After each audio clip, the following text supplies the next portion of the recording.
자, 일본 경제 보복 조치에 대한 대응책 마련에 정치권은 오늘도 분주합니다. 더불어민주당은 정책을 통한 위기 극복을 강조하는 동시에 과열된 반일 분위기에 제동을 걸었습니다. 국회 취재기자 연결합니다. 구하림 기자. 네, 민주당은 당 안팎에서 과열되고 있는 반일 정서와 움직임에 신중한 태도를 주문하고 나섰습니다. 앞서 중구가 관내에 노재팬 배너를 내거는 등 극단으로 흐르는 반일 분위기에 제동을 건 겁니다. 윤호중 사무총장은 지자체나 정부 차원의 대응은 자칫 WTO 규정에 위배될 수 있어 신중해야 한다고 밝혔는데요. 또 박용진 의원은 라디오 방송에서 지금은 임진왜란이 벌어진 1592년이 아니고 2019년이라며 정치인이나 언론이 흥분된 태도로 얘기하거나 사태를 규정하는 걸 지적하고 싶다고 말했습니다. 하지만 당 내부에서는 여전히 강경론이 끊이지 않습니다. 당 일본 경제침략대책특위 위원장인 최재성 의원은 일본이 수출무역관리령 개정안을 공포한 데 대해 아베 정부가 좁쌀 같고 비열한 전략을 펴고 있다고 비판했습니다. 민주당은 동시에 일본의 조치로 인한 위기 상황에서 국내 관광산업 활성화가 필요하다며 정책을 통한 극복을 강조했습니다. 지도부는 중구 한국관광공사를 방문해 박양우 문화체육관광부 장관 등과 함께 현장 최고위원회의를 열었는데요. 이 자리에서 이해찬 대표는 미중 갈등과 일본의 반도체 소재 공격으로 어려운 상황이라며 위기를 극복하기 위해 최대한 노력해야 한다고 밝혔습니다.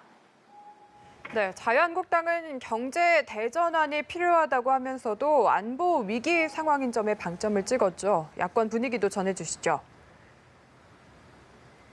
네, 그렇습니다. 자유한국당은 오전 회의에 앞서 안보에는 너나 없다, 뭉치자 대한민국이라는 문구를 내걸고 백보드 제막식을 열었습니다.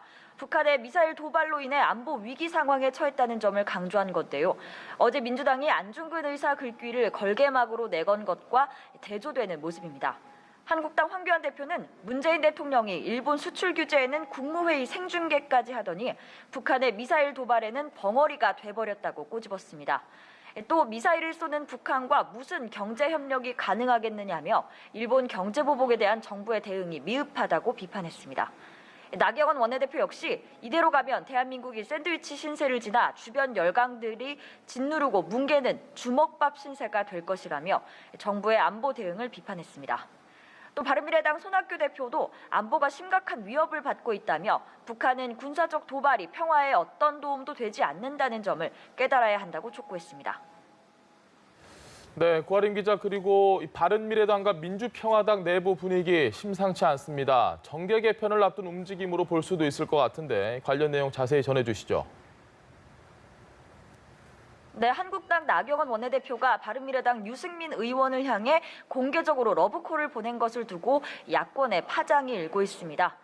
나 원내대표는 앞서 인터뷰에서 유승민 의원과 통합하지 않으면 한국당의 미래가 없다면서 유승민 의원이 한국당으로 와 서울에 출마해야 한다고 밝혔는데요.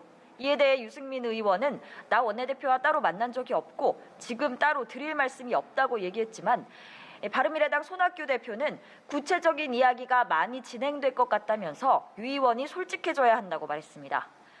바른미래당 임재원 의원은 잠꼬대 같은 소리라며 한국당과 바른미래당의 통합 가능성에 강력 반발했고 한국당 김진태 의원은 오겠다는 의사를 밝히지도 않은 분을 건드려 몸값만 높여줄 필요가 없다고 밝혔습니다. 또 제3지대 신당 창당을 놓고 쪼개진 민주평화당도 술렁이고 있는데요. 평화당 정동영 대표는 당의 분열 상황에 뼈가 아프다면서 분열은 죽는 길이며 함께 가야 한다고 말했습니다.